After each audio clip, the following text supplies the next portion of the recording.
नमस्कार, 20 मिनट 20 खबर में आपका स्वागत है। मैं हूं आपके साथ सुमित गुप्ता। इस बुलेटिन में हम आपको प्रदेश से लेकर देश के अलग अलग हिस्सों की खबर दिखाएंगे। साथ ही आपको ये भी बताएंगे कि दुनिया भर में क्या कुछ चल रहा है। तो चलिए शुरू करते हैं 20 मिनट में 20 खबरों का सिलसिला। सबसे पहले खबर अपने प्रदेश राजस्थान की।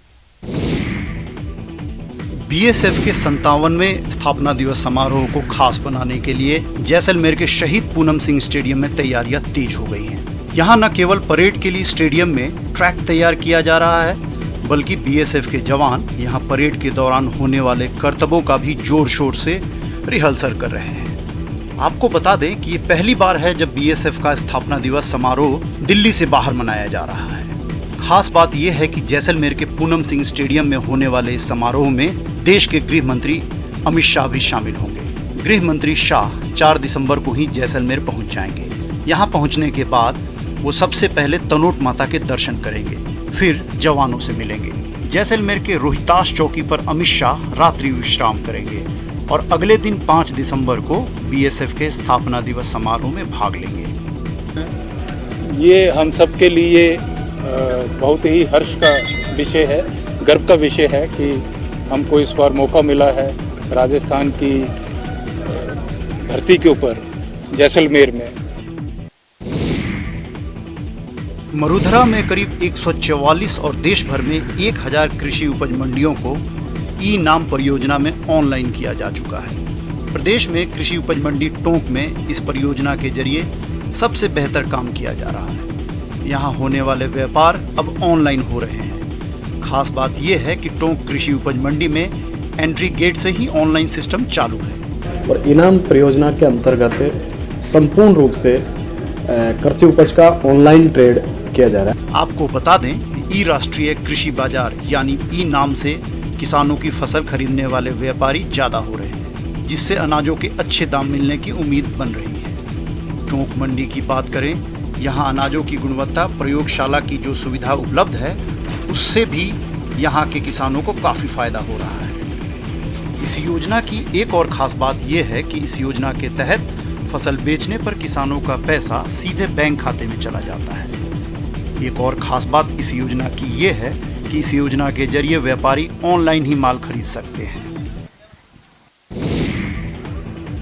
अलवर जिले के तिजारा विधायक संदीप यादव के भतीजे चमन का विवाह तो शानदार तरीके से संपन्न हो गया, लेकिन चमन यादव की उम्र को लेकर सोशल मीडिया पे बवाल शुरू हो गया। दरअसल आधार कार्ड और भामाशाह कार्ड के मुताबिक चमन यादव की उम्र 19 साल 3 महीने हो रही है और इस उम्र में शादी बाल विवाह मानी जाती है। इस विवाह से सोशल मीडिया पर बवाल मचा हुआ है।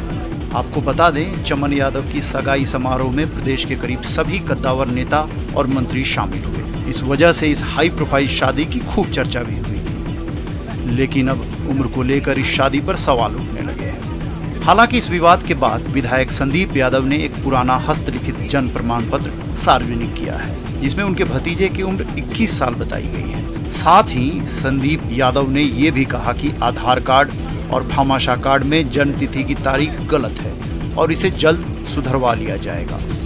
हमारे पास उसका बर्थ सर्टिफिकेट है जो मीडिया के कुछ साथियों को मैंने दिया है, और भी कोई साथी अगर प्रूफ लेना चाहे तो मैं उसको प्रूफ दे सकता हूँ, और वो पूरी तरीके से बालिग है। जो खबर है उसका मैं खंडन करता हूँ। धन्यवाद। झिलमिल लाइटों से सजा ये करनी माता का मंदिर नवनिर्मित मंदिर है, जिसकी 2 दिसंबर को प्राण प्रतिष्ठा होने वाली है। इस मंदिर का निर्माण बाड़मेर जिला मुख्यालय पर स्थित महात्मा ईश्वरदास चरण छात्रावास के अंदर किया गया है। बताया जा रहा है कि 2 दिसंबर को देशनोक निज मंदिर के शास्त्रीय पुजारी नरेंद्र मिश्रा के सानिध्य में इस मंदिर की प्राण प्रतिष्ठा की जाएगी। इससे पहले 1 दिसंबर की रात को रात्रि जागरण का कार्यक्रम रखा गया है। मां करणी मंदिर के इस रात्रि जागरण कार्यक्रम में गुजरात के डिंगल साहित्य के प्रख्यात लोक कलाकार और चारणी साहित्य, दोहा, सपाखरा और छंदों के उच्चारण के महारथी शामिल होंगे। आपको बता दें कि इस कार्यक्रम को सफल बनाने के लिए पिछले 10 दिनों से समाज के प्रमुख लोग तैयारियों में जुटे हैं। इस कार्यक्रम में बाड़मेर के अलग अलग हिस्सों के साथ साथ दूसरे जिलों के गणमान्य लोगों को भी आमंत्रण भेजा गया है। साथ ही ये भी कहा जा रहा है कि दूर दराज के इलाकों से गांव वाले यहां अलग अलग टोलियां बनाकर पहुंचने वाले हैं। और चलिए अब देख लेते हैं कुछ अन्य राज्यों की खबरें। से हैरान करने वाले कुछ तस्वीरें सामने आई है, जिसमें वहां पर एक मॉल के अंदर पुलिस के हथियारबंद जवान घुसते हुए नजर आ रहे हैं। बताया गया कि ये दिल्ली पुलिस की एक मॉक ड्रिल थी, जिसके जरिए आतंकी हमले जैसे हालात में फौरन कार्रवाई करने की तैयारी परखी गई। इसके लिए आतंकी हमले की तरह की सीन तैयार किया गया। सामने आई तस्वीरों में कुछ लोग मॉल के अंदर मौजूद लोगों को पिस्तौल के दम पर बंधक बनाए हुए नजर आए। जानकारी मिलते ही पुलिस के जवान वहां पर पहुंचे और पलटवार की तैयारी शुरू की। तस्वीरों में एक पुलिस वाला छिपकर पिस्तौल से निशाना लगाता हुआ नजर आया। कुछ ही देर के अंदर दिल्ली पुलिस की स्पेशल स्वाट टीम भी वहां पर पहुंच गई। खास तौर पर आतंकी हमलों से निपटने के लिए बनाई गई इस टीम ने मोर्चा संभाला और जवाबी कार्रवाई शुरू की। गोली मार दूंगा, कोई नहीं आएगा। गोली मार दूंगा, कोई नहीं आएगा पास। गोली मार दूंगा इसको। आधुनिक और खतरनाक हथियारों से लैस इन जवानों ने जल्द ही हमलावरों को काबू में कर लिया। इस दौरान बंदूकों को सुरक्षित निकाले जाने का भी अभ्यास किया गया। बाद में दूसरी टीमें और बम निरोधक दस्ता भी वहां पर पहुंचा और पूरे इलाके की तलाशी ली। मॉक ड्रिल के दौरान एम्बुलेंस और दमकल की गाड़ियां भी पहुंच गईं, जिनके जरिए घायलों को वक्त पर इलाज देने और अस्पताल पहुंचाने की तैयारी भी जांची गई। इस दौरान ड्रोन से भी पूरे ऑपरेशन की निगरानी की गई।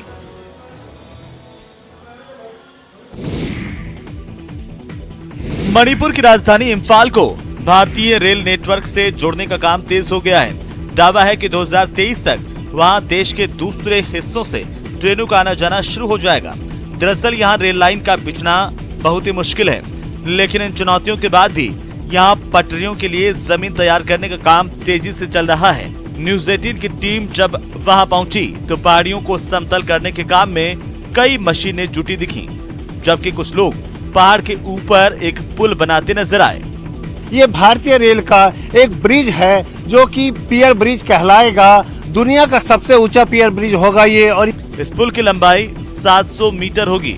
अब तक देश का ये हिस्सा रेल लाइन से बिल्कुल कटा हुआ था, लेकिन उम्मीद जताई जा रही है कि 2023 तक इन इलाकों में भी ट्रेनें दौड़ने लगेंगी। को बनने के पश्चात हम इम्फाल को पूरे भारत की रेल नेटवर्क से जोड़ पाएंगे। बताया जा रहा है कि इस रेल नेटवर्क को तैयार होने से इम्फाल में पर्यटन को भी बढ़ावा मिलेगा, ताकि देश के दूसरे हिस्सों से आने वाले लोगों को परेशानी का सामना न करना पड़े। बिहार के दानापुर से हैरान करने वाली तस्वीरें सामने आई हैं। बताया गया कि वहां पर एक तेज रफ्तार कार ने 2 पुलिस वालों को कुचलने की कोशिश की, जिसके बाद कार चलाने वाले को लोगों ने घेर कर खूब पीटा और उसकी कार में भी जमकर तोड़फोड़ की। पुलिस वालों ने आरोप लगाए हैं कि तेजी से आती कार को जब उन्होंने रोकने की कोशिश की तो रुकने के बजाय उसने उन्हें ही निशाना बना दिया। इसके बाद पुलिस वालों ने दौड़ लगाकर उसे रोका और कार से निकालकर कई तमाचे जड़े। आरोपी शख्स को पुलिस वाले पीटते पीटते पास के थाने लेकर के गए। पुलिस वालों ने दावा किया कि इस घटना में उन लोगों की जान जाते जाते बची है। आपने भी चढ़ा दिया था। हम लोग भागे हैं, तो चढ़ा देते हैं, हम लोग भागे हैं। दूसरी तरफ कार चलाने वाले ने अपनी सफाई में कहा कि ये सब उससे गलती से हुआ। पुलिस वाले पे गाड़ी क्यों चढ़ा? नहीं, हम स्कूटी पर भी चला दिया। हाथ पकड़ लिए, हम साइड कर रहे थे तो क्लच छूट गया पैर से। तेज रफ्तार कार के कहर से गुस्साए लोगों ने कार के रुकते ही उस पर धावा बोल दिया और उसके शीशे और दरवाजों पर कई डंडे चलाए। सड़क पर हुए इस हंगामे को देखने के लिए वहां पर कई लोगों का हुजूम भी जुट गया।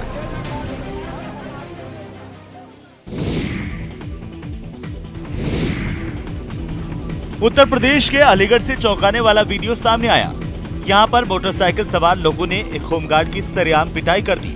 बताया गया कि हाईवे पर गलत दिशा से आ रही कार की मोटरसाइकिल से टक्कर हो गई, जिसके बाद मोटरसाइकिल सवार दोनों लोगों ने कार सवार लड़कों को नीचे उतार लिया और उनकी पिटाई शुरू कर दी। कार सवार दोनों लोगों को मोटरसाइकिल वालों ने दौड़ा दौड़ा कर पीटा। इस दौरान काफी भीड़ इकट्ठा हो गई, लेकिन गुंडागर्दी पर उतार हुए मोटरसाइकिल सवारों ने किसी की परवाह नहीं की। दोनों लड़के हाथ जोड़कर माफी मांगते हुए नजर आए, लेकिन इसके बावजूद उन्हें नहीं छोड़ा गया। इस दौरान वहां से गुजर रहे एक होमगार्ड के जवान ने जब बीच बचाव की कोशिश की तो उसके साथ भी हाथापाई की गई। बाद में किसी तरह इलाके के लोगों ने बीच बचाव कर मामला शांत करवाया। जानकारी मिलने पर पुलिस भी वहां पर पहुंची और आरोपियों के खिलाफ कार्रवाई शुरू की।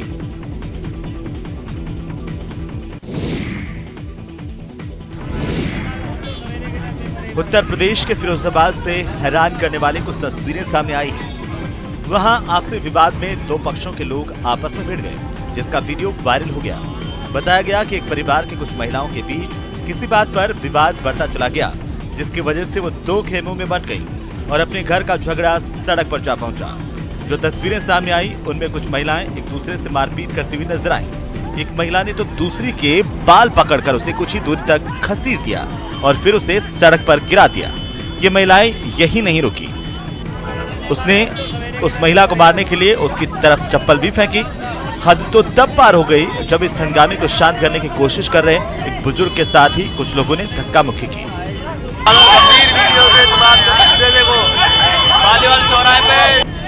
सड़क पर चल रहे इस फैमिली ड्रामे को देखकर वहां लोगों की भीड़ जुट गई। काफी देर तक ये हंगामा यूं ही चलता रहा। बाद में दोनों पक्षों के लोग वहां से चले गए। आपसी विवाद में घर का झगड़ा इतना बढ़ गया कि आते जाते लोग तमाशबीन बन गए।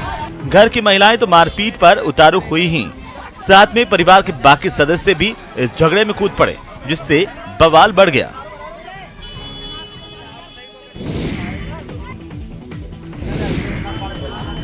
उत्तर प्रदेश के आजमगढ़ से एक चौंकाने वाली तस्वीर सामने आई है। वहां पर एक पड़ोसी के घर की मरम्मत दूसरे घर के लिए घाटे का सौदा साबित हुई। दरअसल संत कबीर नगर में एक मकान के बेसमेंट में हो रही खुदाई की वजह से पास वाला मकान भरभरा कर गिर गया। खास बात यह है कि इस इमारत का वीडियो बनाने के लिए वहां भीड़ जुटी दिखी, जिनके सामने एक छोटी सी धमाके की आवाज आई और फिर 2 मंजिला मकान एक झटके में मिट्टी में मिल गया।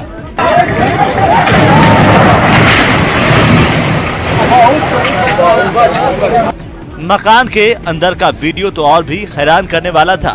उसमें मौजूद सारी चीजें पूरी तरह से बर्बाद हो गईं और इस घटना के बाद पूरे इलाके में धूल का गुब्बार छा गया। सड़क पर तो एक दूसरे को देख पाना मुश्किल तक हो गया था।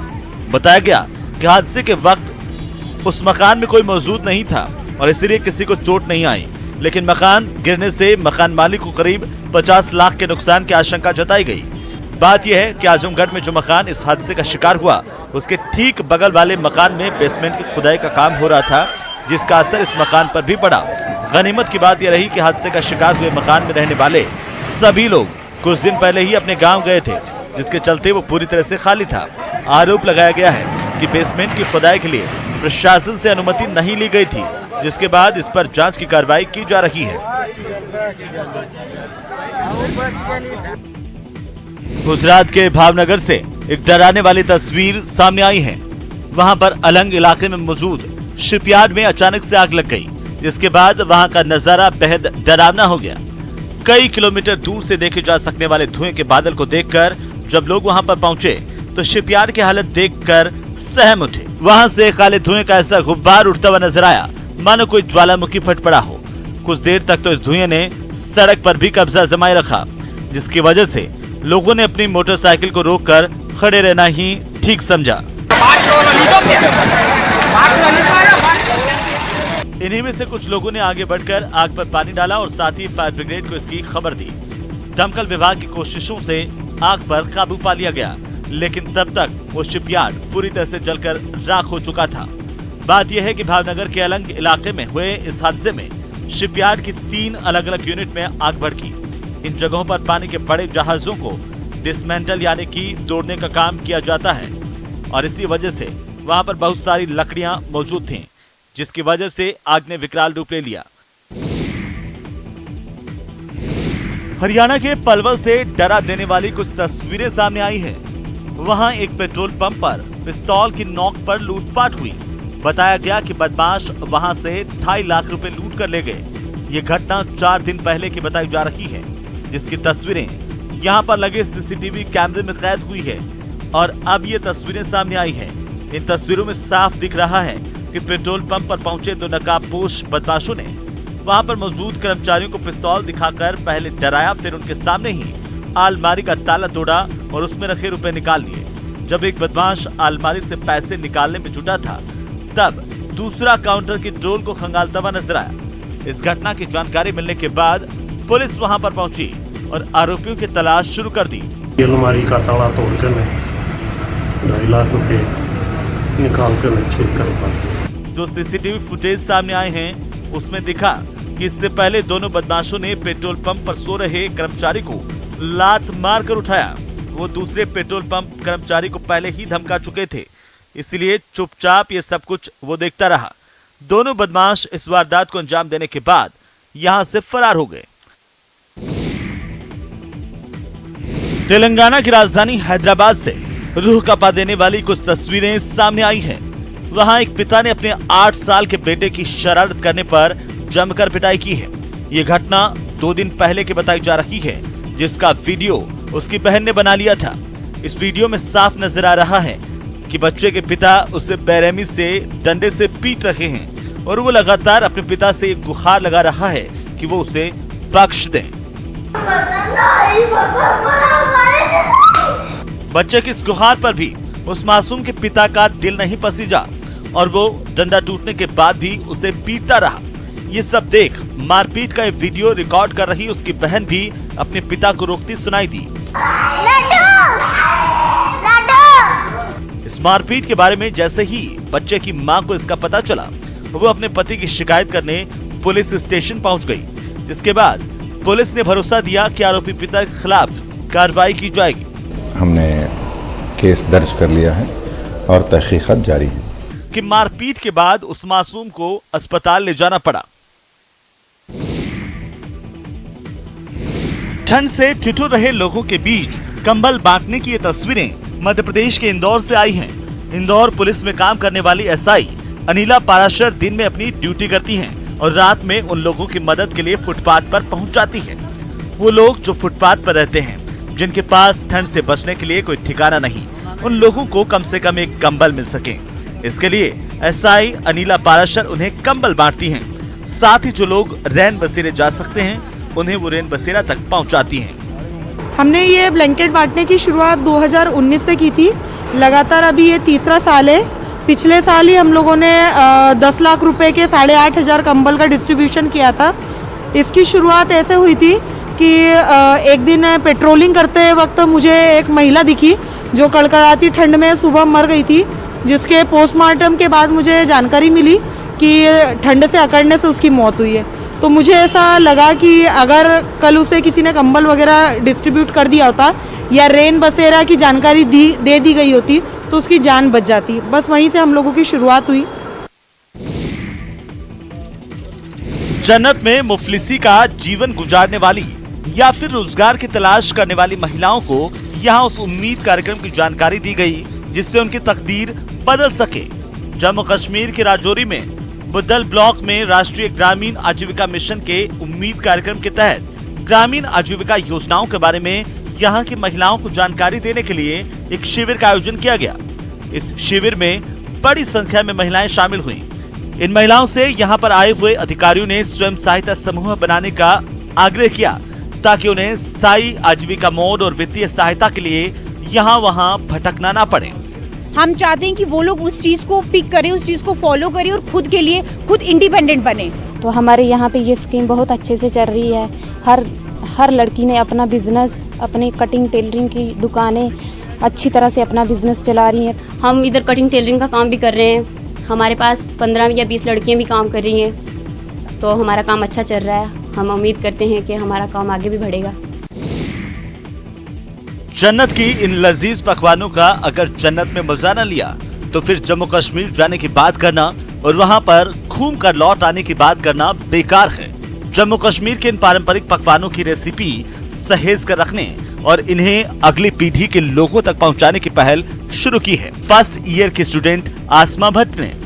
आसमा भट्ट का कहना है कि बदलते दौर में जन्नत की पहचान से ये पकवान कहीं खो न जाए, इसीलिए इनकी रेसिपी संभाल कर रखे जाने की जरूरत है। इसे ज्यादा से ज्यादा लोगों तक पहुंचाने की जरूरत है ताकि कश्मीर की पहचान कायम रह सके। फुल जो कश्मीर की चीज़ें हमारी होती है, ट्रेडिशनल चीज़ें, टिपिकल कश्मीर की चीज़ें, वो मैंने सेल किया, वो मैंने डेकोरेट किया, उनसे मैंने अपना स्टॉल जो है डेकोरेट किया। उसके बाद अल्हम्दुलिल्लाह मुझे बहुत अच्छा रिस्पॉन्ड मिला। 2 दिन का वो एग्जीबिशन था, मुझे बहुत अच्छा रिस्पॉन्ड मिला। आपको बता दें, कश्मीर में न सिर्फ खूबसूरत नज़ारे हैं, बल्कि यहाँ का पारंपरिक खाना भी उतना ही मशहूर है। कश्मीर में घूमने फिरने के अलावा खाने पीने के भी ढेरों ऑप्शंस मौजूद हैं। पारंपरिक पकवानों की बात करें तो कश्मीरी पुलाव, रोगन जोश, नदरू यखीनी, योगर्ट, लैम करी, रिस्टा हाक और कश्मीरी साग प्रसिद्ध है।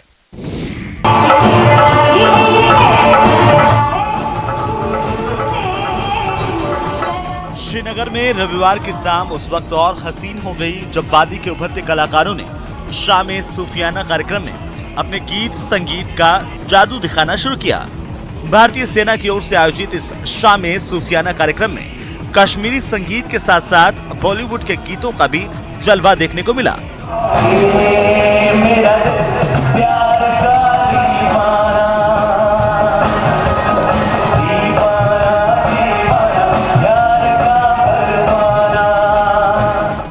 दरअसल जम्मू कश्मीर में बदलाव के साथ एक और जहां विकास रफ्तार पकड़ रहा है, वहीं घाटी में भी अब संगीत की धारा बहने लगी है और रमन पसंद और कला प्रेमी इसमें उत्साह के साथ हिस्सा भी ले रहे हैं।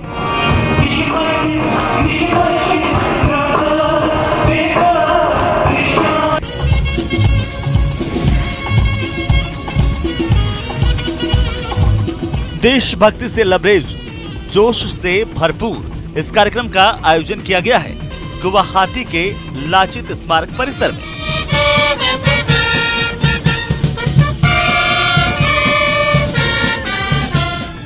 बीएसएफ के 57वें स्थापना दिवस के मौके पर गुवाहाटी के पटगांव स्थित फ्रंटियर मुख्यालय में ब्रॉस और जॉर्ज बैंड ने अपने संगीत से समा बांध दिया। ब्रह्मपुत्र नदी के किनारे बीएसएफ बैंड की धुन जब बजाई गई तो वहां पर बैठे हुए लोग देशभक्ति के रंग में सराबोर हो उठे। यहाँ बैठे लोगों ने बीएसएफ की धुन हम सीमा के प्रहरी हैं, हम सीना तान खड़े का लुत्फ उठाया।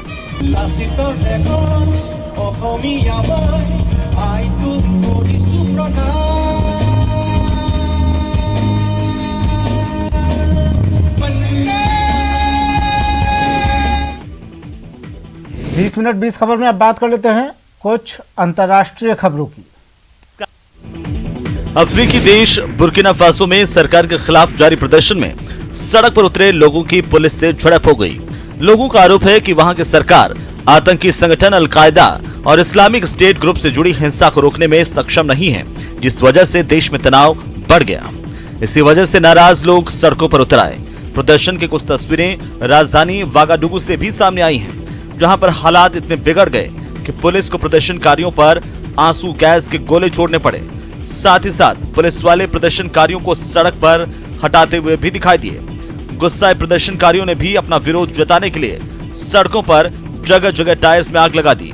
इलाके में धुआं छाने लगा, लेकिन इसी महीने में लगातार 2 बार सुरक्षा बलों पर हुए हमले से नाराज लोगों का प्रदर्शन देखने को मिल रहा है। प्रदर्शनकारियों ने सड़क से हटने के बजाय पुलिस के सामने वहां का राष्ट्रगान गाना शुरू कर दिया।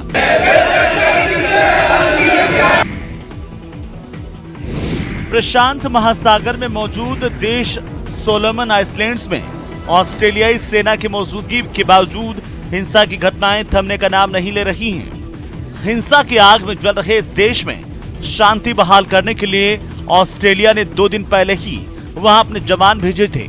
इसके बावजूद राजधानी होनियारा में आगजनी की कई घटनाएं सामने आईं। उपद्रवियों ने एक इलाके में कई घरों को आग के हवाले कर दिया, जिसके बाद वो घर खंडहर में तब्दील हो गए। वहां पर चारों तरफ तबाही के निशान दिखाई दिए। वहां के प्रधानमंत्री के इस्तीफे की मांग पर हो रहे इस प्रदर्शन के बहाने लूटपाट का दौर भी जारी है। 20 मिनट 20 खबर में आज के लिए इतना ही। दीजिए इजाजत, नमस्कार।